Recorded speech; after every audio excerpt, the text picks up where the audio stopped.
Let us discuss some decision problems concerning regular languages. What are decision problems? Decision problems are those computational problems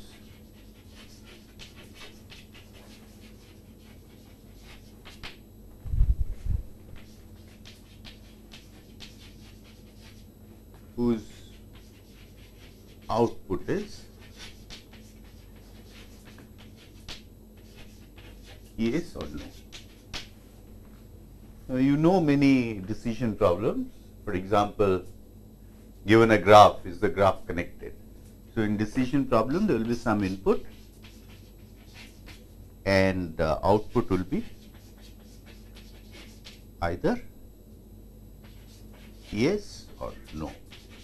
That's in that sense, it's a decision problem. We need to decide something. And in these problems today, which we will look at, the decision problems today, the input is going to be a regular language.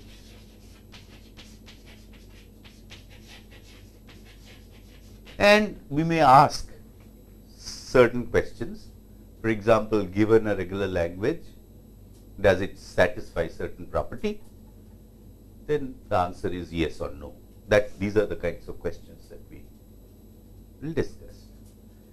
In fact, the most important decision problem concerning regular languages is that you are given two things, a regular language L and a string W, and you are supposed to decide this question: is the string W in the language? The answer is either yes or no. So, this is called language membership problem.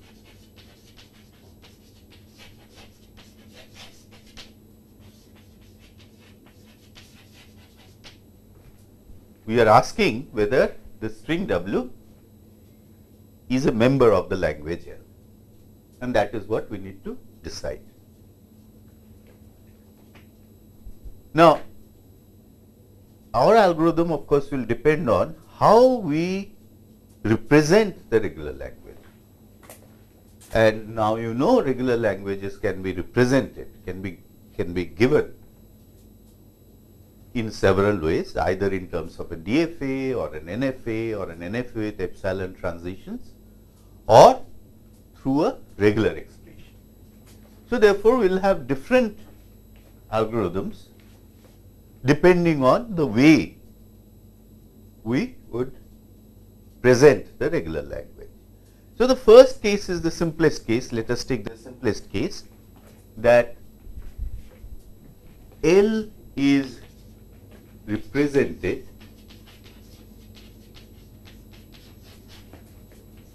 by a DFA, say M. In other words, what we are saying is that this language L is the language accepted by the DFA M. And now the problem boils down to your input is M and W, and you would like to know is W accepted by the DFA M. Let me say M is a DFA. This algorithm is rather straightforward. You can see that what we can do, our algorithm can just simulate the actions of a DFA. And what is that? It looks at the string W symbol by symbol, starting from the leftmost symbol, and it keeps track of the state in which the DFA is after scanning some prefix of the input W. And supposing at some point the DFA is in M, has some state Q, and the symbol next symbol in the input is small a. So, at some point of time the state is q, the symbol is a, and I know the next state is going to be whatever is p according to the transition function of the DFA.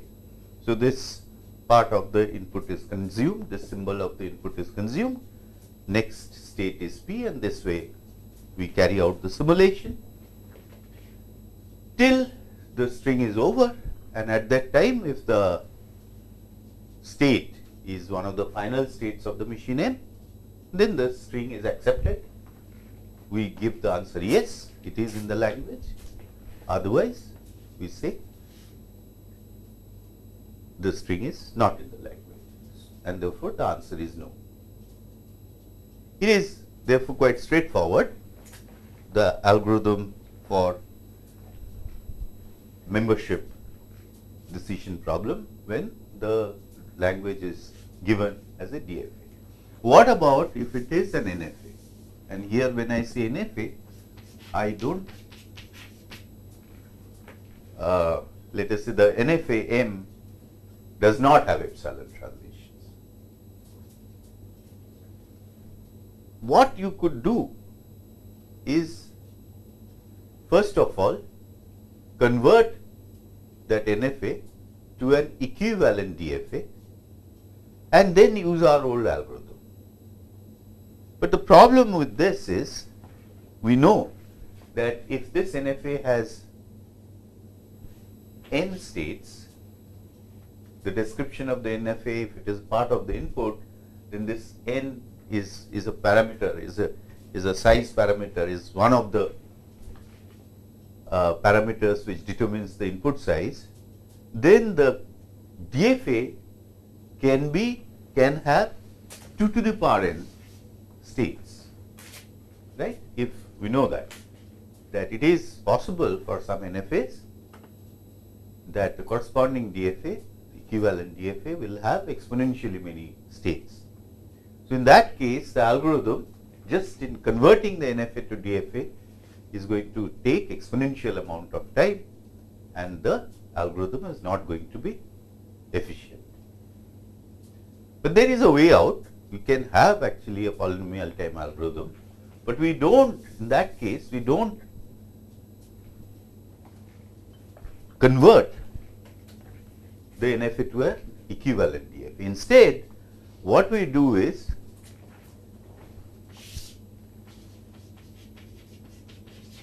strategy that we use, that we keep track of the set of states. The NFA can be in after reading some portion of the input. So, in other words, we keep track of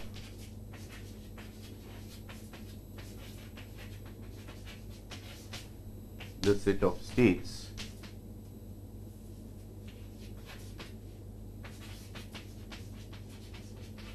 M can be in. It means M is in some computational path or the other, M is in this state, another computational path or the other, the M is in that state. We collect all those, we keep track of this set of states as we scan the input string W symbol by symbol.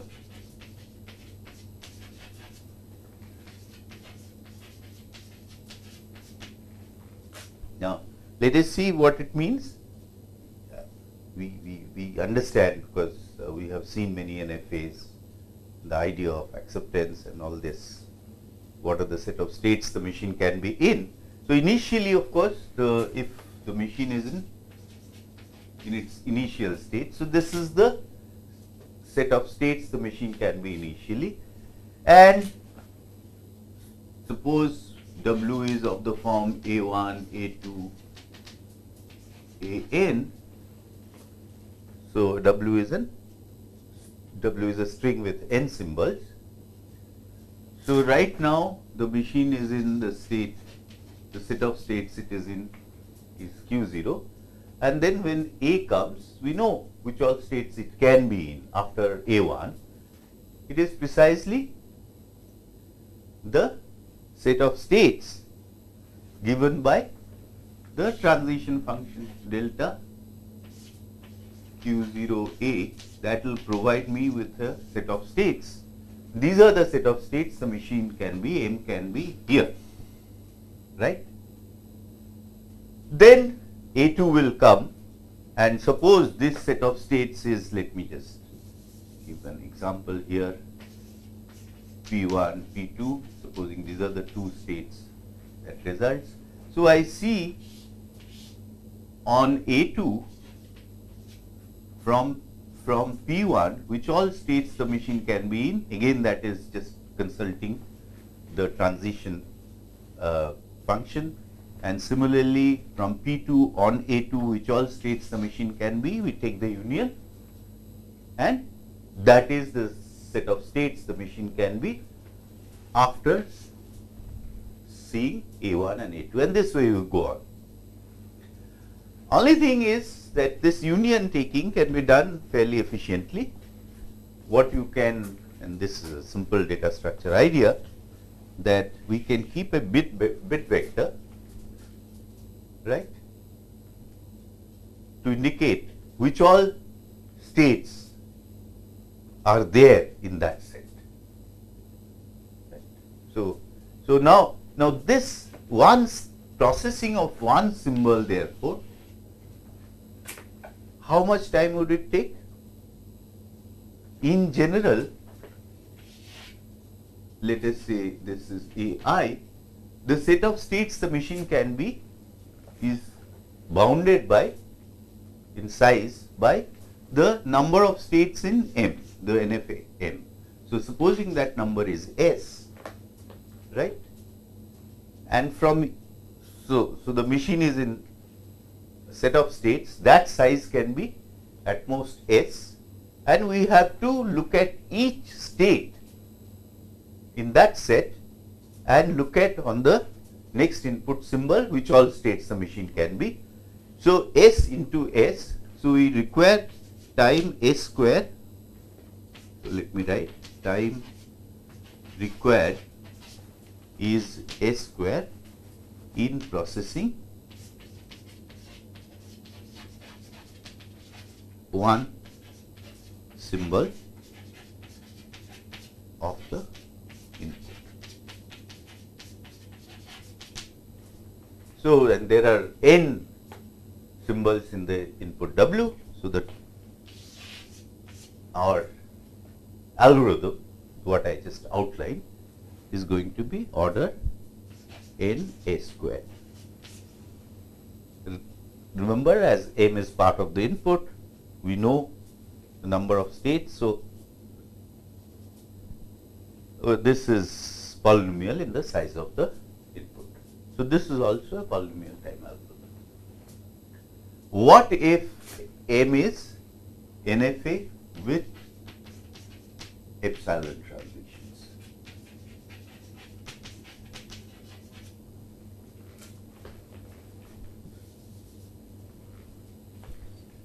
So here we will do exactly the same thing. Per symbol we have to keep track of which all states the machine can be. But remember, now after we get the set of states the machine can be on scanning a particular symbol, then we need to take the epsilon closure of each such state and then take their unions. So strategy better for this, when I have epsilon transitions, is right in the beginning to compute the epsilon closure of each state for NFA with epsilon transitions. Step 1, compute epsilon closure of each state, and then we do exactly same thing at any given time after processing a number of symbols in the input. I have a set of states the machine can be, then the next symbol we take care of, then we take the union of the whole idea that we take the union of the set of states for where the machine can be for each one of these, and then because of it's an NFA with epsilon transition, then I take the epsilon closure of that set of states, and that is the set of states the machine can be after scanning the next symbol, and this way we go on. Right. So, what is the time involved? For step 1, we have again S states, and to compute the epsilon closure, which is basically recall which all states which are reachable from that state. So that means we only look at the transition diagram where the arcs of the edges are labeled with epsilon. So it's really a reachability problem. So at most per state will require the size of the transition diagram, which is S squared. So we need to do this for each state. So S cube, this is the order. But this is step 1, which is done only once. Step 2, you recall that we collect, at any given time we have a set of states, right? And from each such, that set can be at most, it can have at most S members. For each, I need to consult the transition diagram, and then we take the union. So, so that is again S squared, and then again to the same thing, that is the old thing, this part is same, S squared per symbol, and then we need to take the epsilon closure of these, but then now I have already done the epsilon closure of each state here, so it will be basically boiling down to taking union of certain states, and that also can be done efficiently. So you can see overall it will be order S cube plus order Ns squared, and so in N is usually length of the input is going to be larger than, or put it this way, this is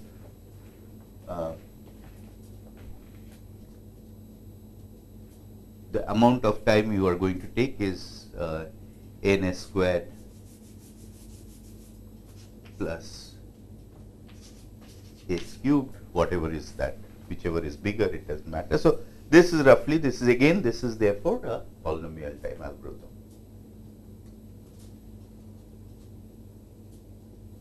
All right. So there is yet another representation for regular languages, and that is regular expressions. We are discussing the case when L is represented by a regular expression, say R. And here what we ought to do, the simplest straightforward method would be first obtain an equivalent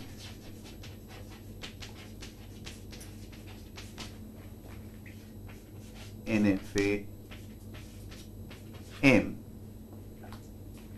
By equivalent, of course, we mean that the language represented by the regular expression R is the language accepted by the NFA M. But remember the standard conversion that we gave, this NFA will be with epsilon transitions.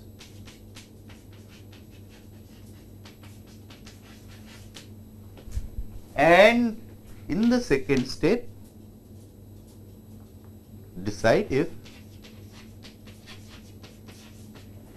W, the input string, is in the language accepted by the NFA M.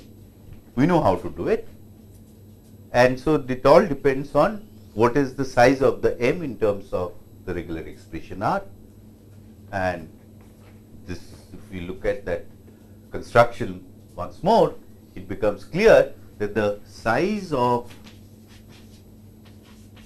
m is at most twice the size of the regular expression R. So therefore, this construction, of course, we do it in polynomial time. We know that how to do that, and the machine M is not too large. It is at most in the size of the regular expression. The number of states the machine M would have is twice the number of symbols in the regular expression, and that's why we said in a way that so let's say, in fact, this more correct statement would be the number of states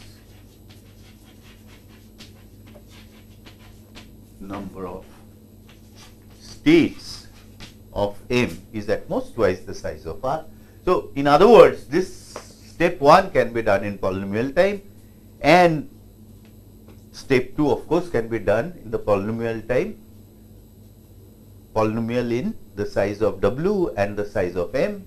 But since the size of M is also polynomial with respect to the size of R, this entire process also will be efficient. So what we have discussed so far is that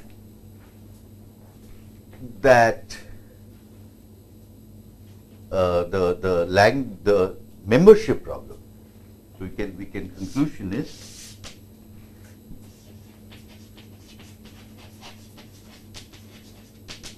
the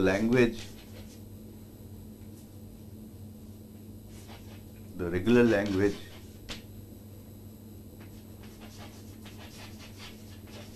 membership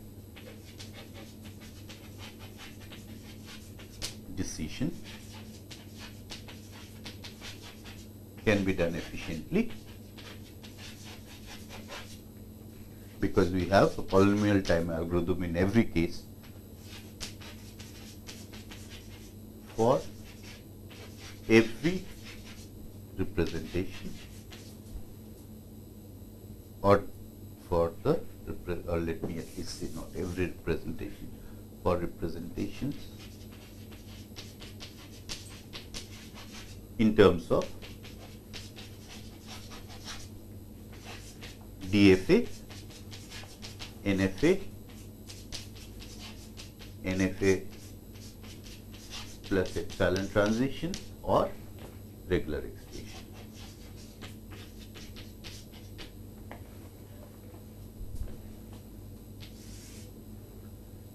Thus, this problem is, at least for regular languages, can be done efficiently. Later on in this course, we will see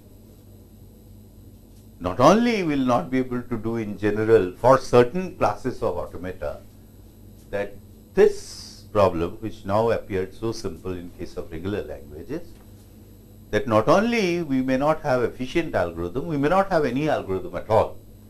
Yes, for example, when we talk of Turing machine as the automaton, which we will see later on. Our next problem for decision, our next decision problem will be, we can ask this question. For example, given a regular language, in terms of course, we do some representation, either a DFA or an NFA, NFA with epsilon, or a regular expression, about the size of the language.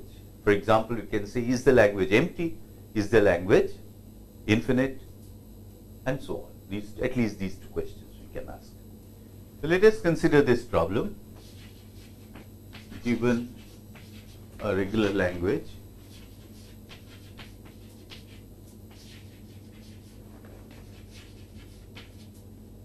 L,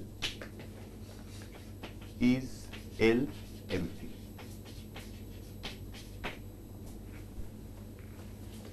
Now, as we understand, the language will be given in terms of either one of the automata, DFA, NFA, or NFA with epsilon transitions, or as a regular expression. So, first consider the case when the regular language L is given in terms of one automata. So, L is represented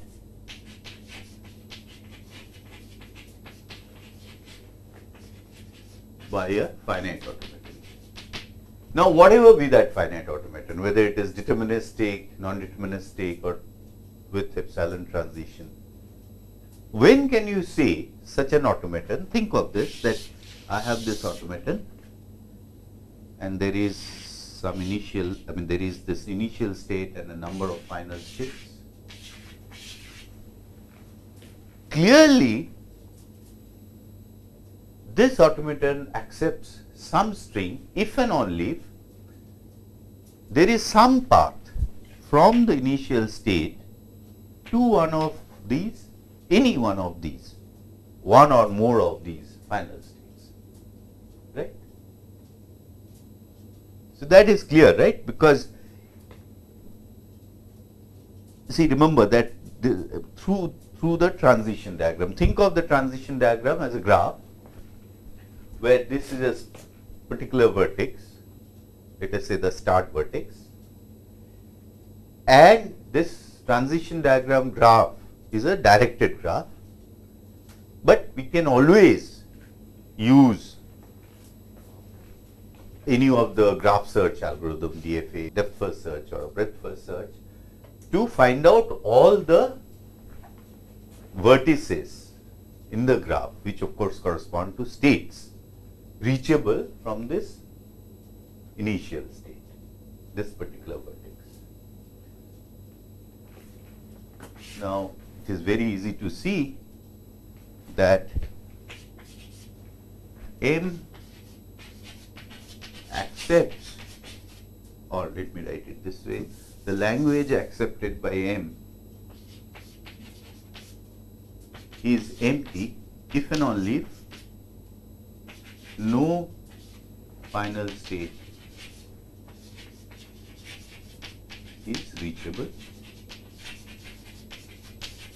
from the initial state.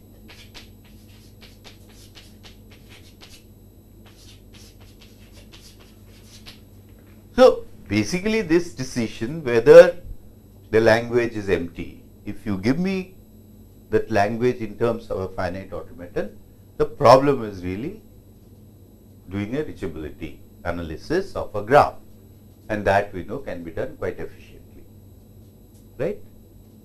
Essentially it means at most I need to traverse each edge of the graph once, and since if there are n states, there can be quadratic many edges. Therefore, this problem can be done efficiently in polynomial type, because we are solving a reachability problem. What about L is given as a regular language, regular expression? L is represented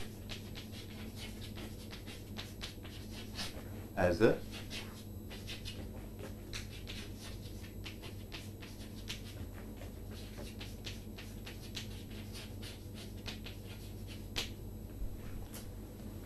say R. So, the question we are asking here, the language denoted by R, does it contain at least some string? That is, LR is LR empty. This is the question we are asking. Now, we can use our old strategy. Given this regular expression, we can efficiently convert it to an equivalent NFA with epsilon transition, and then we can use the idea that we had just mentioned. Now, see whether one of the final states of the NFA. In fact, NFA with epsilon transition. In our construction, there will be exactly one final accepting state. That is how the construction went. So we have to just see whether this final state is reachable from the initial state of the ultimate NFA with epsilon transition that we define for the regular expression. However, it can be done in another way. So let us say one method was convert R to equivalent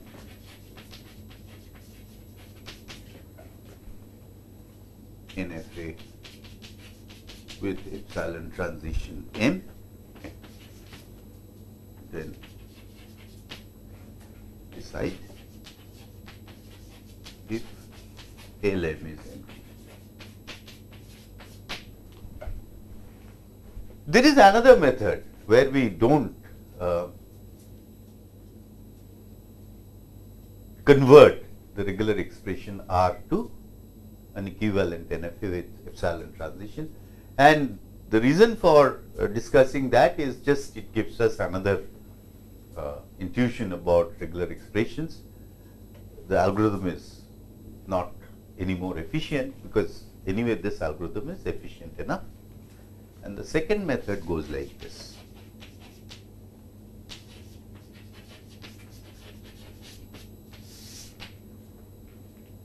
See, we can recursively define, or let me use it, we can inductively define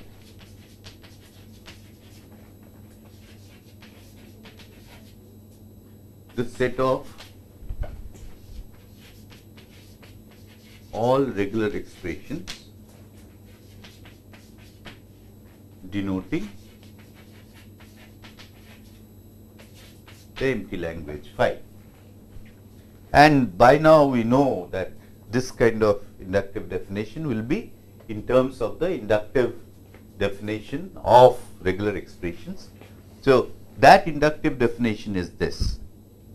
There are base cases, there are three base cases, epsilon, phi and symbol A, right? Epsilon base case. So let me write it as base case.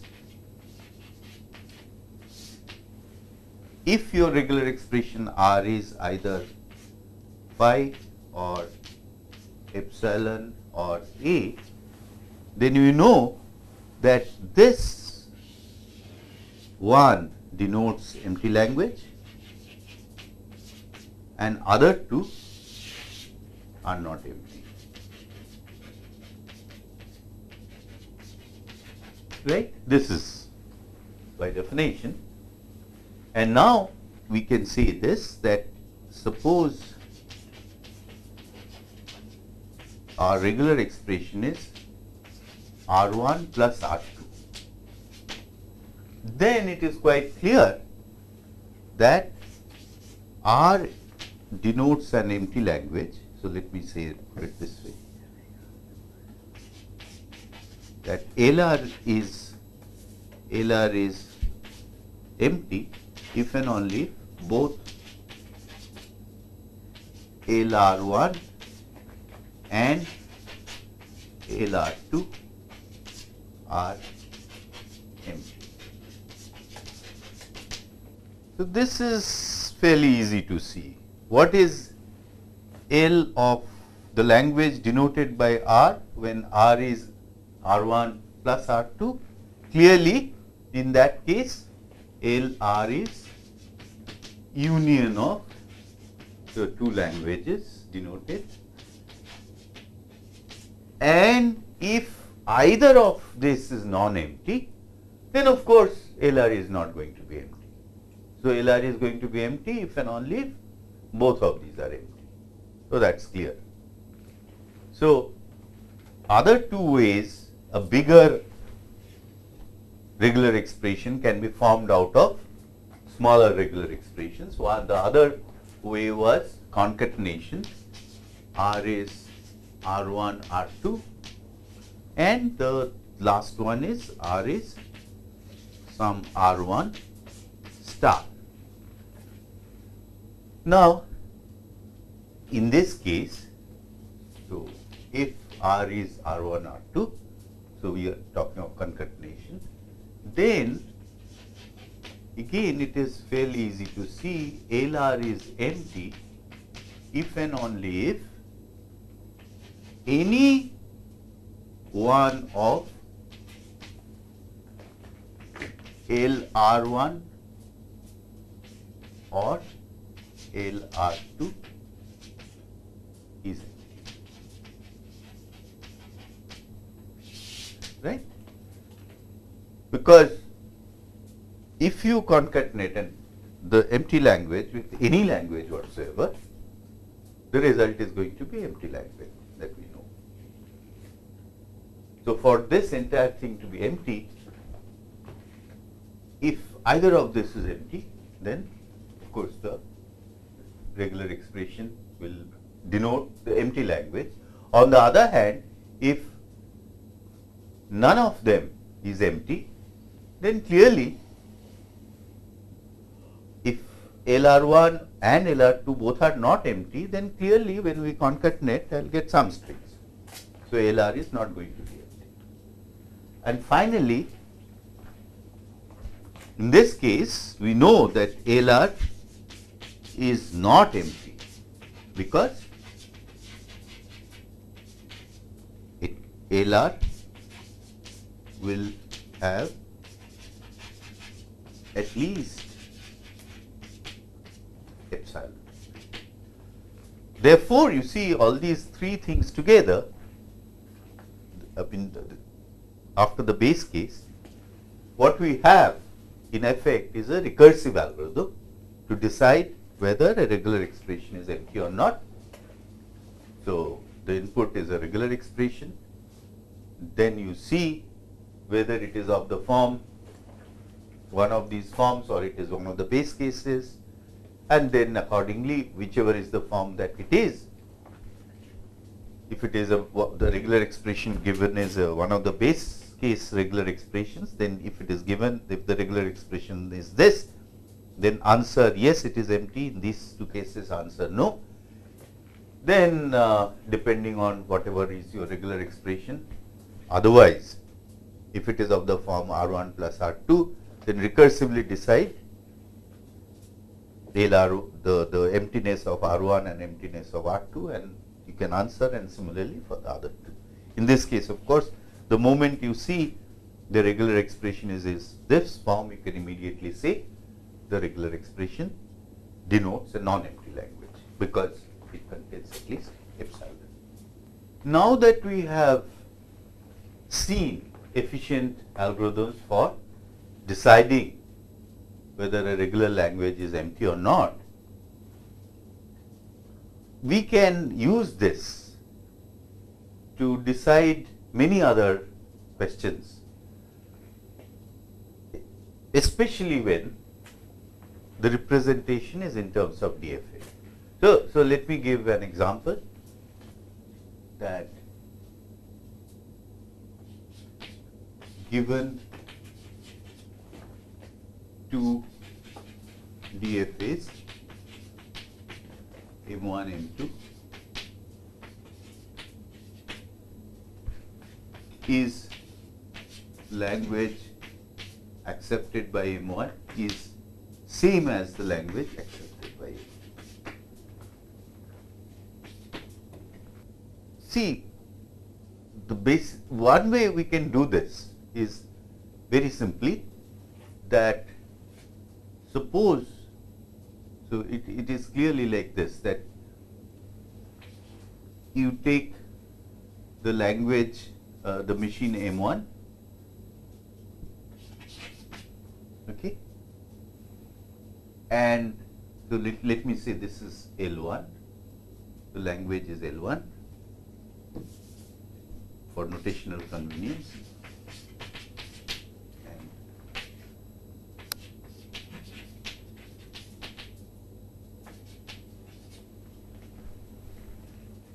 What will this language be?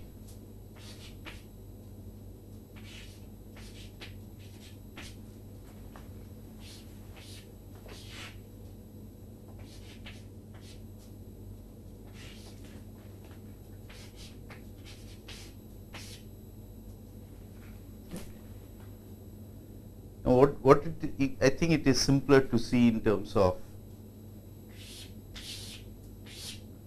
supposing this is L1, this is L2. What we are looking for? L1 intersection with all those which are not in L2. So, this is the part,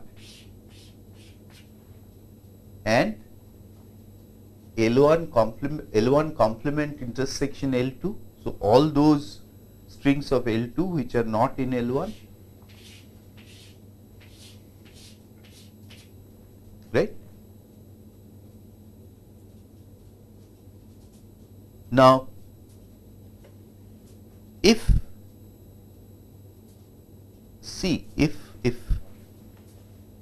both of these are empty, then that means what? That means L1 is equal to L2. So, you see, the point is that because L1 and L2 are given to me by a DFA, I can very easily construct a DFA. We have seen this. For this, to accept this regular language as well as a DFA for this regular language, and then a DFA for this entire language, and then we can check whether that regular language denotes or accepts the empty language. So, we can say that this is the case if and only if L1 is equal to L2. So, given to me two DFAs M1 and M2, then I can construct this language, and then LM1 is equal to LM2 if and only if, basically we are saying there is no string which is accepted by M1 and not accepted by M2, as well as there is no string which is accepted by M2 and not accepted by M1. And therefore, in that case the two languages are equal, and therefore, the two machines accept precisely the same set of strings. So, similarly, in a very similar manner, you can see that I can decide like this, right. This question also is LM1 is a subset of LM2. Is LM1 a strict subset of LM2? All these questions, once given two DFAs, they are very easy to decide, because we can, in this kind of way we can look at the equivalent, and a DFA whose emptiness is going to decide such a thing. So, now let me just take another example, to illustrate this point, that is, so here I am just given one DFA N, given a DFA M is LM sigma star, that is, it contains everything, every string in the language. Well, what we can do, that all what we can do is to, let M dash be the DFA such that language accepted by M dash is sigma star, and we just ask the old question, is LM equal to LM dash. So, this is very easy to define, a DFA which will accept all strings, and then we are just checking whether these two DFAs accept precisely the same set of strings, which is where we will use the previous algorithm, and therefore we can even decide this. There is another class of problems people are interested, which is given a regular language,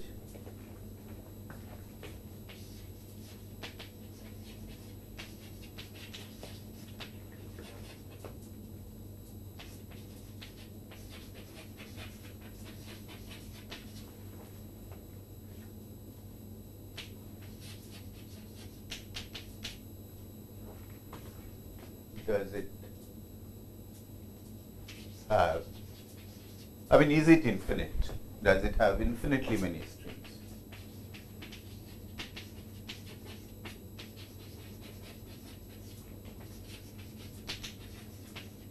In other words, what we are asking is the language infinite?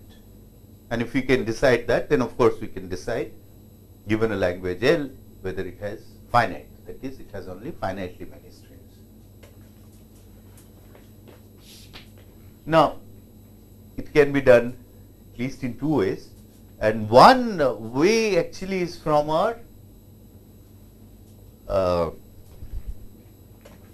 idea of pumping lemma. I mean, this is the, although algorithmically it is not going to be very efficient, but let me write this out.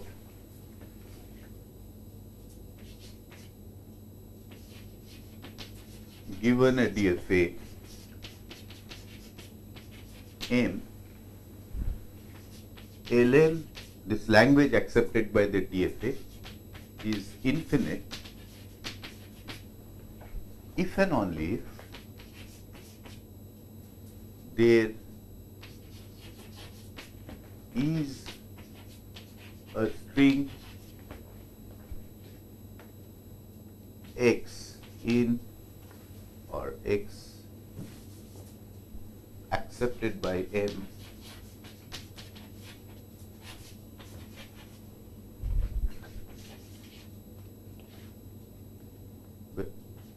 such that the length of x is greater than equal to n less than equal to 2n, where n is the number of states.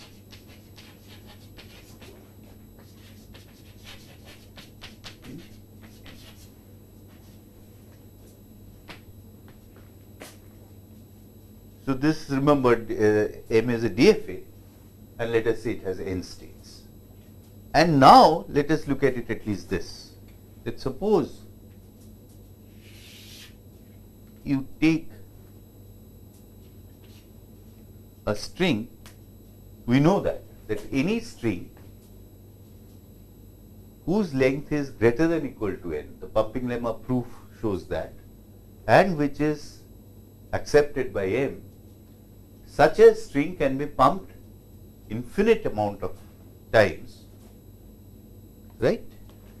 And therefore, each time I pump, I will get a new string different from the previous strings. So therefore, just by pumping, I can generate infinitely many strings from that one string. Right? So what this thing is telling me is that, remember, pumping lemma said for every string accepted by the machine M whose length is greater than or equal to the number of states. Right? Now, what this is saying is that left open that yes, I am looking for a string whose length is greater than equal to n, but is there a bound within which I am guaranteed to find it if it is there? And in fact, this is the bound. At most, you need to go up to 2n. Why? Because the value that you pump. So let us say we had a long string bigger than 2n, which is accepted by the machine M. Then clearly, if you recall the pumping lemma, such a string, there will be a particular V part. Now I will pump down. On pumping down, either I come into this range, or I am still greater than 2n, and then again I pump down. What is this idea? Why that is coming? Because what we pump is at most of size n. Remember that the V part, the size of V is less than equal to n. So from a large string, I can keep taking off chunks of n and then since that chunk can be of size n, therefore, I will get at least some string in this range. So, this shows that this lemma can be used. So, this lemma can be used for an algorithm, right. So, what I can do given a DFA, all I need to do is to look at its number of states, that is n, and then look at strings in this range and see whether any of these strings is accepted by the DFA. But clearly this is a exponential time algorithm, because a string of size n, how many strings are there of size n? Exponentially many, and we would like to, according to this naive algorithm, we would check each such string in this range whether that string is accepted by m, and so on.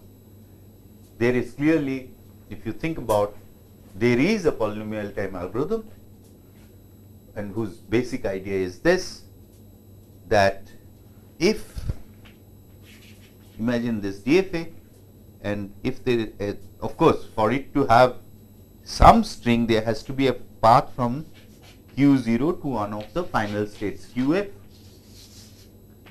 right, in the transition diagram graph. And now in this graph, if there is a cycle, then clearly you will be able to generate infinitely many strings through this. And this idea is not just true of this idea that I am talking of, that if I have a path from initial state to one of the final states, and in that path there is a state on which there is a cycle, that then the resultant language will be infinite. That idea is of course true even when the machine is an NFA. What about the case when the machine is an NFA with epsilon transitions? All I have to make sure is that the cycle does not consist only of epsilon edges. So, in other words, what we are saying, that if in an automaton there is a path from the initial state to one of the final states, and in that path there is a vertex where there is a cycle which does not consist only of epsilon edges. Remember, our context for this graph is the directed transition diagram graph. In that case, that finite automaton will accept infinitely many strings, and that's a necessary and sufficient condition. And using that idea, we can have a polynomial time algorithm for deciding whether an automaton, finite automaton, whether it is DFA, NFA, or NFA with epsilon transition, whether it accepts infinitely many strings. So, therefore, what we have done today is we have looked at some decision problems concerning regular languages, and we have found not only that all these decision problems can be solved by an algorithm, and these algorithms tend to be quite efficient, polynomial time. And as we look at other classes of languages later on, we will see that in fact there will be many decision problems for which we will not have any algorithm at all, not to talk of efficient algorithms. So, in that sense, this class, regular language class, is a very nice class.